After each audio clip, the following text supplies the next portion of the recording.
بسم الله الرحمن الرحيم.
الحمد لله نحمده ونستعينه ونستغفره ونؤمن به ونتوكل عليه ونعوذ بالله من شرور أنفسنا وسيئات أعمالنا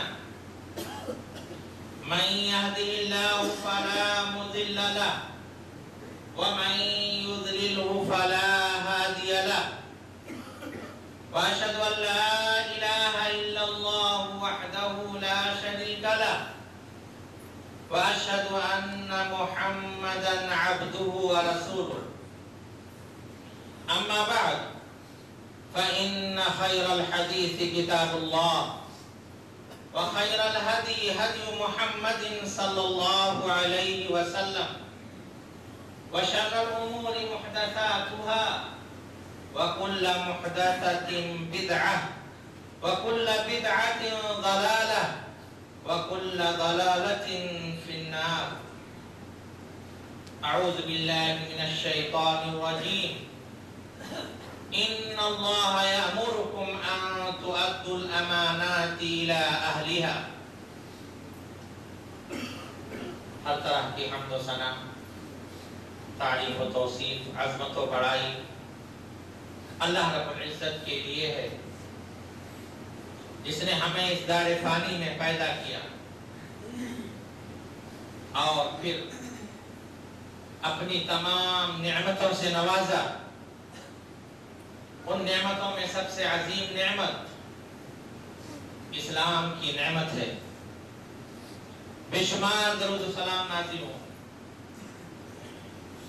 نبیوں کے امام احمد مجتبی محمد مصطفیٰ صلی اللہ علیہ وسلم پر، جنہوں نے اللہ تبارک و تعالیٰ کا پیغام مکمل طور پر ہم تک پہنچایا اور زندگی کے ہر گوشے میں ہمارے لیے رہنمائی فرمائی. کوئی گوشہ ایسا نہیں کہ جس کے متعلق آپ نے واضح ہدایت اور رہنمائی نہ فرمائی ہو. خطبہ مسنونہ کے بعد میں نے قرآن کی ایک آیت کا ٹکڑا آپ کے سامنے تلاوت کیا ہے. اس میں بھی ایک اہم معاملے کی طرف رہنمائی کی گئی ہے. اس آیت کا شان نزول یہ ہے کہ اللہ کے رسول صلی اللہ علیہ وسلم فتح مکہ کے موقع پر خانہ کعبہ میں داخل ہوئے اور پھر خانہ کعبہ کا طواف کرنے کے بعد حضرت عثمان بن طلحہ کو بلایا، جو کہ صلح حدیبیہ کے موقع پر ہی اسلام لا چکے تھے، اور انہیں خانہ کعبہ کی چابیاں دے کر فرمایا کہ آج کا دن وفا اور نیکی کا دن ہے. پھر اس کے بعد یہ آیت کریمہ نازل ہوئی. اس آیت کا شان نزول، سبب نزول اگرچہ خاص ہے لیکن اس کا حکم عام ہے. اس کے مخاطب عوام اور حکمراں دونوں ہیں. دونوں کو تاکید کی جا رہی ہے کہ امانتیں انہیں پہنچاؤ جو امانتوں کے اہل ہیں. ایک تو امانت سے مراد وہ چیزیں ہیں جو لوگوں کے پاس بطور امانت رکھی جاتی ہیں. ان کے بارے میں حکم یہ ہے کہ ان میں خیانت نہ کی جائے، بلکہ مطالبے کے وقت اس کی اصلی حالت میں راضی اور خوشی سونپ دیا جائے. اور دوسرا امانت سے مراد عہدے اور مناصب ہیں. انہیں اہل لوگوں کے ذمے اہل لوگوں کو سونپا جائے، باصلاحیت لوگوں کو سونپا جائے. سیاسی بنیاد پر یا خاندانی رشتہ داری کی بنیاد پر یا تعلقات اور دوستی کی بنیاد پر یا کوٹا سسٹم کے تحت عہدے اور منصب دینا اس آیت کریمہ کے خلاف ہے. کسی چیز کی ذمہ داری سونپنا یہ عظیم امانت ہے اور بہت ہی غور و خوض کے بعد اس کے سلسلے میں فیصلہ لینا چاہیے.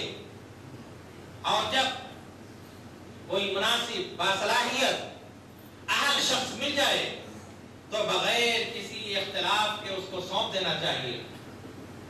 نہ اہلوں نہ کارا نکما آدمی کو ہرگز عہدہ اور منصب سونپا نہ جائے، ورنہ نہ صرف وہ کام خراب ہوگا بلکہ معاشرہ بھی پریشان ہو جائے گا. معاشرے میں فتنہ اور خلفشار پیدا ہوگا، اس لیے کہ معاشرے کے بہت سارے امور ان سے وابستہ ہوتے ہیں اور بہت سارے حقوق ان سے جڑے ہوتے ہیں. شیخ سعدی رحمت اللہ علیہ نے بادشاہ وقت کو نصیحت کرتے ہوئے کہا تھا کہ اے بادشاہ، آپ ایسے لوگوں کو افسر نہ بنائیے جو آپ سے ڈرتے ہیں، بلکہ ایسے لوگوں کو افسر بنائیے جو اللہ تعالیٰ سے ڈرتے ہوں. اس لیے کہ ان کی کارروائی آپ کی نگاہوں سے اوجھل ہو سکتی ہے لیکن اللہ تبارک و تعالیٰ سے چھپ کر کہیں نہیں جا سکتے. جس شخص کے دل میں اللہ تبارک و تعالیٰ کا ڈر پایا جاتا ہے، آخرت کی جواب دہی کا خوف ہوتا ہے اور اپنے فرائض کا شعور ہوتا ہے، ذمہ داری کا احساس ہوتا ہے، پھر ایسا شخص کبھی بھی اپنے فرائض کی ادائیگی میں نہ تو غفلت برتتا ہے، نہ کوتاہی کرتا ہے اور نہ ہی کبھی بددیانتی کا ارتکاب کرتا ہے. اسے جب رشوت پیش کی جاتی ہے تو اس کا دین و تقویٰ اس کا ہاتھ پکڑ لیتا ہے اور اسے یہ شعور دلاتا ہے کہ یہ زہر ہے اور ممکن نہیں کہ کوئی شخص زہر کھائے اور اس کے پورے وجود میں سرایت نہ کر جائے.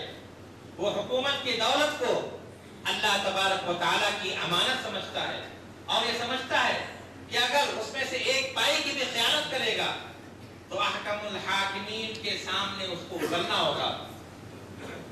یہی احساس سلف صالحین کے اندر پایا جاتا تھا. حضرت عثمان رضی اللہ تعالیٰ عنہ بیان کرتے ہیں کہ ایک دن دوپہر کے وقت جبکہ شدید گرمی پڑ رہی تھی، میری نگاہ ایک شخص پر پڑی جو چلچلاتی ہوئی دھوپ میں تنہا، حیران و پریشان دوڑے جا رہا تھا.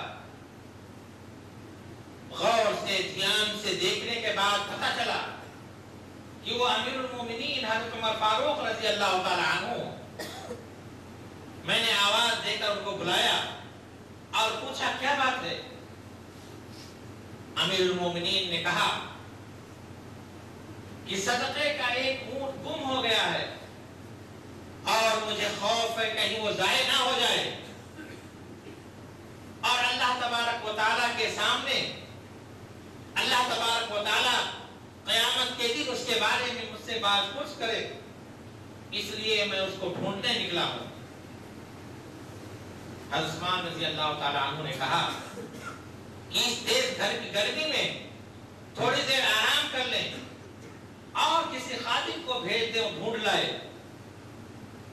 امیر المومنین نے سوالیہ نظروں سے ان کی طرف دیکھتے ہوئے کہا اتحمل عنی وزری یوم القیامت امام اللہ،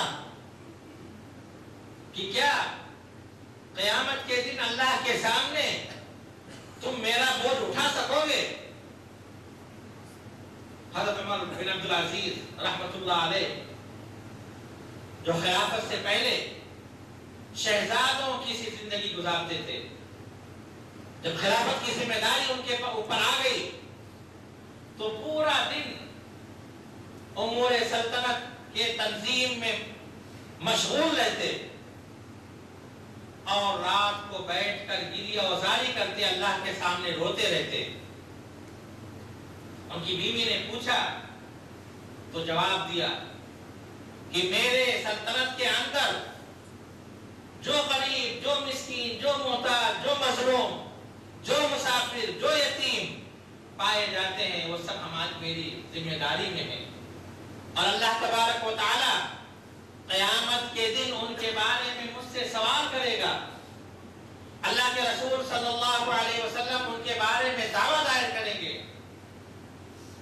اگر میں ان کی جواب دہی نہ کر سکا میرا کیا حال ہوگا؟ یہی سوچ کر میری طاقت گم ہو جاتی ہے، دل بیٹھنے لگتا ہے، آنکھوں سے آنسو جاری ہو جاتے ہیں۔ کاش یہی احساس آج ہمارے دینی اور دنیاوی رہنماؤں کے اندر بھی پایا جائے تو پھر یہ دنیا امن و امان کا، چین و سکون کا گہوارہ بن جائے۔ اللہ کے رسول صلی اللہ علیہ وسلم ہمیشہ صلاحیتوں کی بنیاد پر ذمہ داریاں عطا کرتے تھے۔ اس سلسلے میں غیر ذمہ دارانہ رویہ اختیار کرنے والوں کے لیے اللہ کے رسول صلی اللہ علیہ وسلم نے سخت وعید فرمائی ہے۔ آپ نے فرمایا ما من راع یسترعیہ اللہ، کہ جو شخص، جس شخص کو اللہ تبارک و تعالی لوگوں کا حاکم بنائے اور وہ انہیں دھوکہ دیتے ہوئے دنیا سے جاتا ہے تو اللہ تبارک و تعالی اس پر جنت کی خوشبو حرام کر دیتا ہے۔ ایک اور حدیث میں آپ نے فرمایا کہ جس شخص کو لوگوں کا ذمہ دار بنایا جاتا ہے اور وہ کسی شخص کو محض تعلق کی بنیاد پر، رشتہ داری کی بنیاد پر، اس کی اہلیت معلوم کیے بغیر کوئی ذمہ داری سونپتا ہے، کوئی عہدہ سونپتا ہے، تو اس پر اللہ کی لعنت ہو، اور اس کا کوئی عمل اللہ تبارک و تعالیٰ کے یہاں مقبول نہیں ہوگا، یہاں تک کہ اللہ تبارک و تعالیٰ اس کو جہنم میں داخل کر دے گا۔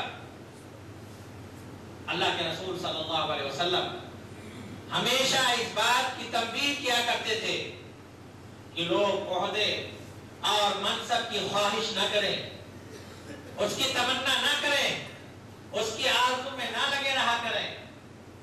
آپ نے حضرت عبدالرحمن بن سمرہ کو مخاطب کرتے ہوئے فرمایا، نصیحت کرتے ہوئے فرمایا، اے عبدالرحمن، تم کبھی عہدے اور منصب کا سوال نہ کرنا، کبھی اس کا طلب مت کرنا، اس لیے کہ اگر طلب کرنے پر تمہیں کوئی عہدہ اور منصب دیا گیا تو تم اس کے حوالے کر دیے جاؤ گے، یعنی اللہ تبارک و تعالیٰ اس سلسلے میں تمہاری مدد نہیں کرے گا۔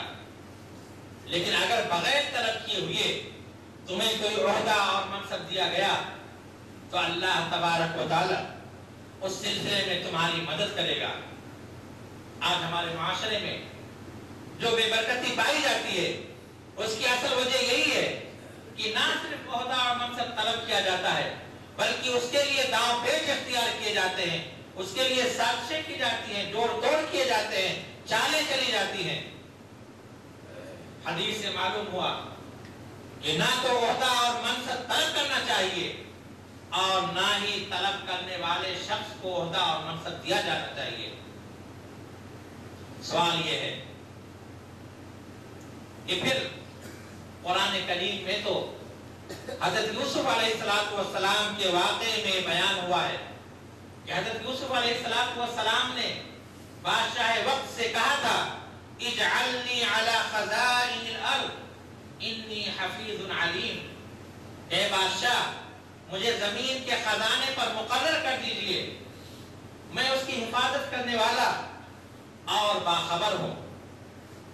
علامہ شوکانی رحمۃ اللہ علیہ نے اس کا جواب یہ دیا ہے کہ انبیاء کرام کو معصوم ہونے کی وجہ سے، معصوم عن الخطا ہونے کی وجہ سے اپنے اوپر اعتماد ہوتا تھا، اس لیے انہوں نے منصب طلب کیا۔ اور ایک جواب یہ ہے کہ ہماری شریعت میں جو چیزیں محکم طور پر ثابت ہیں انہیں دوسری شریعتوں کے کسی چیز سے ان پر اعتراض نہیں کیا جا سکتا۔ ہو سکتا ہے کہ پچھلی شریعتوں میں عہدہ اور منصب کا طلب کرنا جائز رہا ہو، لیکن صحیح جواب یہ ہے کہ حضرت یوسف علیہ السلام نے سرے سے عہدہ اور منصب طلب ہی نہیں کیا تھا، بلکہ جب بادشاہ وقت نے انہیں عہدے اور منصب کی پیشکش کی تو انہوں نے ایسا عہدہ اختیار کیا، ایسے عہدے کی خواہش ظاہر کی جس میں ملک اور قوم کی خدمت کا پہلو زیادہ نمایاں تھا۔ عہدہ اور منصب یہ بہت ہی، اس کا معاملہ بہت ہی نازک ہے، اور جس شخص کو عہدہ اور منصب نہ دیا جائے اس کے بارے میں تصور نہیں کیا جا سکتا، اس کے بارے میں خیال نہیں کیا جا سکتا کہ اس کا مرتبہ کم ہے۔ حضرت ابو ذر غفاری رضی اللہ تعالی عنہ اللہ کے رسول صلی اللہ علیہ وسلم کے نزدیک بڑی قدر و منزلت کے مالک تھے، بڑے متقی اور پرہیزگار تھے، لیکن اللہ کے رسول صلی اللہ علیہ وسلم نے ان سے کہا انی اراک ضعیفا، ابو ذر میں تمہیں کمزور کرتا ہوں اور میں تمہارے لیے وہی چیز پسند کرتا ہوں جو اپنے لیے پسند کرتا ہوں۔ دیکھنا کبھی دو آدمی پر بھی ذمہ دار نہ ہونا اور نہ ہی کسی یتیم کے مال کا والی ہونا۔ ایک اور حدیث میں آپ نے فرمایا انکم ستحرصون علی الامانہ، انکم ستحرصون علی الامارہ، کہ بے شک تم لوگ امارت کی، عہدے اور منصب کی خواہش ظاہر کرو گے۔ وَإِنَّهَا أَمَانَةٌ، یاد رکھو یہ عہدے اور منصب امانت ہے۔ وَإِنَّهَا حَسْرَةٌ وَنَدَامَةٌ يَوْمَ الْقِيَامَةِ، اور یاد رکھو کہ یہ ندامت اور حسرت کا باعث بنیں گے۔ إِلَّا مَنْ أَخَذَ بِحَقِّهَا وَأَدَّى الَّذِي هُوَ عَلَيْهِ فِيهَا، مگر یہ کہ جو شخص برحق طور پر اس کو حاصل کرے اور اس کی ذمہ داریوں، اس کے تقاضوں کو ادا کرے۔ ایک اور حدیث میں آپ نے فرمایا کہ وہ دو بھوکے بھیڑیے جو بکریوں کے ریوڑ میں چھوڑ دیے جائیں، وہ بکریوں کے ریوڑ کو اتنا نقصان نہیں پہنچاتے جتنا نقصان دو خصلتیں انسان کے دین اور ایمان کو نقصان پہنچاتی ہیں۔ ایک مال کی محبت، دنیا کی محبت، اور دوسرا عہدہ اور منصب کی محبت۔ ایک بدو سے پوچھا گیا کہ آخر اس حدیث میں دو بھوکے بھیڑیے کا ذکر کیوں کیا گیا ہے جبکہ ایک بھوکا بھیڑیا بھی ان کی ہلاکت کے لیے کافی ہوتا ہے؟ تو اس بدو نے جواب دیا کہ عموماً بھیڑیے تنہا شکار کے لیے نہیں نکلتے بلکہ جماعت کے ساتھ نکلتے، یا کم سے کم اس کا مادہ اس کے ساتھ ہوتی ہے۔ اور بھوکے بھیڑیے کا ذکر اس لیے کیا گیا ہے کہ جب بھیڑیا بھوکا ہوتا ہے تو وہ کھاتا تو ایک جانور کو ہے لیکن تمام جانوروں کو مار کر کے اس کا خون پیتا ہے۔ سوال یہ ہے کہ عہدے اور منصب یہ اہم انسانی ضرورت ہے، اور ان کے ذریعے سے بہت سارے دین اور دنیا کے امور کو منظم کیا جاتا ہے، فتنے اور خلفشار کو دور کیا جاتا ہے، بہت ساری مصلحتیں حاصل کی جاتی ہیں، بہت سارے شر کو دور کیا جاتا ہے۔ آخر شریعت مطہرہ نے اس سے نفرت کیوں دلائی ہے اور آخرت میں ندامت، ہلاکت اور بربادی کا باعث کیوں قرار دیا ہے؟ اس کا جواب بھی حضرت ابو ذر غفاری رضی اللہ تعالی عنہ کی حدیث میں بیان کیا گیا ہے۔ آپ نے فرمایا الا من اخذ بحقها وعد الذي هو عليه فيها کہ عہدے اور منصب فی نفسی بری چیز نہیں ہے، لیکن خارجی عوامل اس میں خرابی پیدا کرتے ہیں، اور یہ خرابی انسان کے دین اور دنیا دونوں کے لیے ہلاکت خیز ہوتے ہیں۔ اس لیے اللہ کے رسول صلی اللہ علیہ وسلم نے ان سے بچنے کی ہدایت کی اور اہل منصب کو حذر اور احتیاط کا پہلو اختیار کرنے کا حکم دیا۔ آپ نے فرمایا الا من اخذ بحقها کہ جو شخص برحق طور پر اس کو حاصل کرتا ہے، وَأَدَّ الَّذِي هُوَ عَلَيْهِ فِيهَا اور جو ذمہ داریاں جو اس کے تقاضے ہیں اس کو پورا کرتا ہے، اس پر اس حدیث کا وعید وہ اس وعید سے محفوظ رہتا ہے۔ برحق طور پر حاصل کرنے کا مطلب یہ ہے کہ آدمی اس کی صلاحیت رکھتا ہو اور جائز طریقے سے اس کو حاصل کرتا ہو اور اس کی ذمہ داریوں کو، اس کے تقاضوں کو ادا کرتا ہو۔ اگر کوئی شخص صلاحیت نہیں رکھتا ہے اور عہدے کو حاصل کر لیا، یا صلاحیت رکھتا ہے لیکن غیر جائز طریقے سے حاصل کیا، یا صلاحیت رکھتا ہے جائز طریقے سے حاصل کیا لیکن اس کی ذمہ داریوں کو ادا نہیں کیا، تو ایسا شخص اللہ تبارک و تعالیٰ کے یہاں ماخوذ ہوگا، اللہ تبارک و تعالیٰ کے یہاں اس کا مواخذہ ہوگا۔ سلف صالحین اس سلسلے میں بہت احتیاط برتا کرتے تھے۔ حضرت عمر رضی اللہ تعالیٰ عنہ سے روایت ہے کہ انہوں نے کہا کہ جو شخص لوگوں کی کسی ذمہ داری کا ذمہ دار بنایا جائے اور وہ کسی شخص کو دوستی یا رشتے کی بنیاد پر کوئی عہدہ دیتا ہے تو ایسے شخص نے اللہ اور اس کے رسول کی خیانت کی۔ یہی حال تابعین اور تبع تابعین کا بھی تھا۔ حضرت عمر بن عبدالعزیز رحمت اللہ علیہ سے جب خلافت کی بیعت لی گئی تو انہوں نے اپنے پہلے خطبے میں فرمایا کہ اے لوگوں، مجھ سے خلافت کی بیعت لی گئی ہے لیکن میں اس کا خواہش مند نہیں، تمہیں اختیار ہے، تم جس کو چاہو خلیفہ بنا سکتے ہو۔ یہ سن کر پورا مجمع رو پڑا اور بھرائی ہوئی آواز نے کہا کہ نہیں، ہم نے آپ کا انتخاب کیا ہے اور ہم آپ سے راضی ہیں۔ اس پر حضرت عمر بن عبدالعزیز رحمۃ اللہ علیہ بھی رو پڑے اور انہوں نے کہا کہ لوگوں، اللہ تبارک و تعالیٰ سے ڈرنا، اور جو شخص اللہ تبارک و تعالیٰ کی اطاعت کرے تو اس کی اطاعت کرنا، اور جو شخص اللہ تبارک و تعالیٰ کی اطاعت نہ کرے تم اس کی اطاعت نہیں کرنا۔ پھر بلند آواز سے لوگوں کو مخاطب کرتے فرمایا کہ لوگوں تم اس وقت تک میری اطاعت کرنا جب تک میں اللہ کی اطاعت کروں، اور جب میں اللہ کی اطاعت نہ کروں تو تم میری اطاعت نہ کرنا۔ پھر اس کے بعد جب وہ قصر خلافت کی طرف جانے لگے تو لوگوں نے سواریاں پیش کی۔ حضرت عمر بن عبدالعزیز نے کہا کہ نہیں، میں بھی ایک عام آدمی کی طرح ہوں، میرا بھی آمد و رفت عام آدمی کی طرح ہوگا۔ اور پھر یہ کہتے ہوئے چل پڑے کہ جو شخص اللہ تبارک و تعالیٰ کے لیے تواضع اختیار کرتا ہے، اللہ تبارک و تعالیٰ اس کا مقام، اس کا مرتبہ بلند کر دیتا ہے۔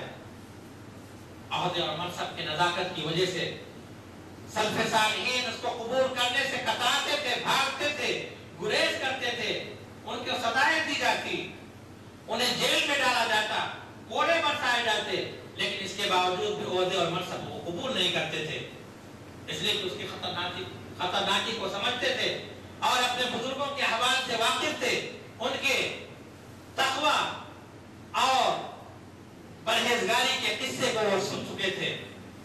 میرے بھائیوں، جب عہدے اور منصب اہل لوگوں کے ہاتھ میں ہوتا ہے اور وہ انصاف اور دیانتداری سے اس کے تقاضوں کو پورا کرتے ہیں تو عوام پر، رعایا پر بھی اس کے خوشگوار اثرات مرتب ہوتے ہیں۔